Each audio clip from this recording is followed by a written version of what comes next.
રાધનપુર ખાતે આમ આદમી પાર્ટી દ્વારા વિસાવદરમાં આમ આદમી પાર્ટીના ગોપાલ ઇટાલિયાના વિજયને લઈને ઉજવણી કરવામાં આવી। રાધનપુર ખાતે આવેલ હાઈવે 4 રસ્તા ઉપર રામલલા ચોક ખાતે રાધનપુર શહેર અને તાલુકાના આમ આદમી પાર્ટીના કાર્યકર્તાઓ દ્વારા ઉજવણી કરવામાં આવી। વિસાવદર વિધાનસભાની અંદર આમ આદમી પાર્ટીના ઉમેદવાર ગોપાલ ઇટાલિયાની ભવ્ય જીત બદલ ઉજવણી કરવામાં આવી। રાધનપુર હાઈવે ઉપર આમ આદમી પાર્ટીના કાર્યકર્તા દ્વારા મોટી સંખ્યામાં આમ આદમી પાર્ટીના કાર્યકર્તા રાધનપુર તાલુકામાં આમ આદમી પાર્ટીના પ્રમુખ, શહેરમાં આમ આદમી પાર્ટીના પ્રમુખ અને અન્ય હોદ્દેદારો ઉપસ્થિત રહી આમ આદમી પાર્ટીના વિજયને વધાવી લીધો હતો અને ઉજવણી કરી હતી। माता की जय जवान जय किसान, जय जवान जय किसान।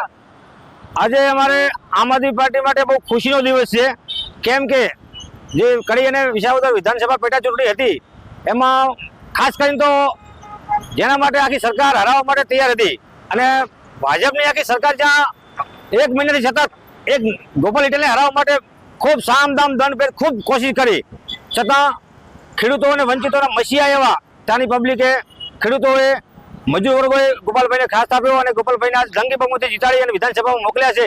એ માટે બહુ ખુશીનો દિવસ છે અને આવનારો સમય પરિવર્તનનો છે અને ગુજરાતની પ્રજા હવે જાણી ચૂકી છે કે હવે પછી કોંગ્રેસ કે ભાજપ એક ચાલે નથી, હવે આમ આદમી પાર્ટી છે કે જે ગરીબ લોકોનો અવાજ બની શકે તેમ છે। ખૂબ ખૂબ આભાર વિસાવદર પબ્લિકનો। જય જવાન જય કિસાન। માતા કી જય જવાન।